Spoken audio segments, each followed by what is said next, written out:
Hello guys, welcome to my YouTube channel and today's topic is 12 notes of music, जिसको आप chromatic scale में बोलते हो। So total number of notes होते हैं 12। तो नोट होता क्या है? नोट मीन्स पिच और फ्रीक्वेंसी भी बोल सकते हो उसको, साउंड की।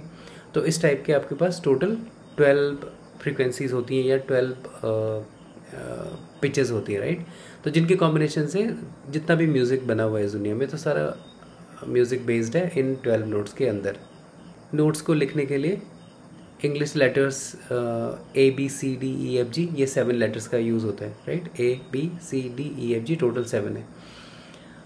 तो दो टाइप के नोट्स होते हैं, एक तो होते हैं नेचुरल नोट्स जिनको बोलते हैं ABCDEFG। उसके अलावा देर आर एक्सीडेंटल्स। तो एक्सीडेंटल मतलब शार्प एंड फ्लैट नोट्स को बोलते हैं एक्सीडेंटल्स। नोट्स को लिखने का तरीका ये है जो मैंने यहाँ पे लिखा हुआ है ऑलरेडी, A शार्प या B फ्लैट, तो then B, then C, then C sharp या D flat, then D, D sharp E flat, E, F, F sharp, G flat, G, G sharp, A flat। ये दोनों note same होते हैं, like A flat, A sharp is equal to B flat, C sharp is equal to D flat, D sharp is equal to E flat और so on, like ये दोनों भी same ही note हैं, ये दोनों भी सेम नोट है। This symbol of sharp and this is symbol of flat. तो शार्प और फ्लैट में डिफरेंस क्या होता है कि अब जब आप हाई नोट की तरफ जाओगे तो आप बोलोगे शार्प, और जब आप लो नोट की तरफ आओगे तो आप बोलोगे फ्लैट। तो नेक्स्ट आता है आपका इंटरवल। तो इंटरवल का मतलब होता है डिस्टेंस बिटवीन टू नोट्स। दो टाइप के इंटरवल्स के बारे में बात करेंगे हम, वैसे और भी होते हैं। जैसे एक होता है हाफ स्टेप और सेकेंड इज होल स्टेप। तो जैसे हमने यहाँ पे देखा अभी कि अगर यही सीक्वेंस मान के चलते हैं, suppose this is a sequence of the notes. तो अगर आप ए से फ्रॉम ए नोट से आप जाते हो कहाँ पे? ए शार्प नोट पे, तो इस इंटरवल को आप बोलोगे half step, right, half step. तो उसको मैं एच लिख लेता हूँ फिलहाल के लिए। तो that is called the half step. और वैसे ही आप अगर आप इस सेम सीक्वेंस में देखते हैं, अगर आप क्या करोगे, ए से आप डायरेक्टली जंप करोगे बी पे, तो that is called the whole step, ठीक है। तो ए से आप अगर आप जो नेक्स्ट जंप करते हो बी पे, तो then it is called whole step. तो उसको मैं W लिख लेता हूँ। ओके, सो एक दो एग्जांपल और लेते हैं। जैसे अगर आप ए शार्प से और सी तक जाते हो, suppose A sharp is the note और आप इससे सी तक जाते हो, सी नोट तक, तो ए शार्प के बाद क्या आता है? बी नोट एंड देन सी। तो आप बीच में एक नोट का गैप कर रहे हो तो वो हो जाएगा होल स्टेप। और अगर आप ए शार्प से बी पे जा रहे हो, राइट, अगर दिस इज ए शार्प और वहाँ से आप जा रहे हो बी पे, तो that is called the half step.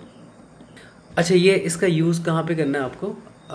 आप इसका यूज़ करके अपने यूकेलेले पे जो जितने भी फ्रेट्स हैं उनके नोट्स के बारे में पता कर सकते हैं। Let me take you to the ukulele fret here, right.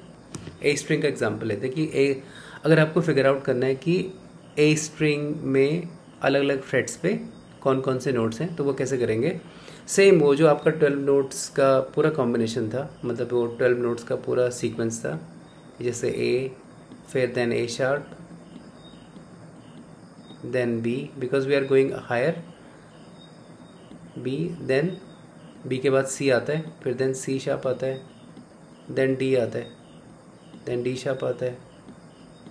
ये आपको याद होना चाहिए, मतलब ये सीक्वेंस आपको याद होना चाहिए पूरा इसका।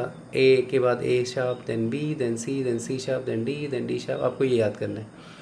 तो अभी इसी सीक्वेंस के हिसाब से हम देखेंगे, जितने भी फ्रेट्स के बीच में गैप होता है वो होता है आपका हाफ स्टेप का गैप होता है, right.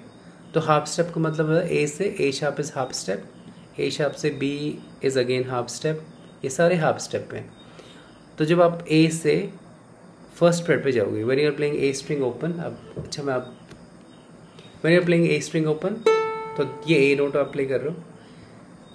So when you hold this note here on the first fret, तो ये आपका ए शार्प हो जाएगा, because this is half step up. फिर जो नेक्स्ट हाफ हो जाएगा ए शार्प से नेक्स्ट इज बी, फिर सी।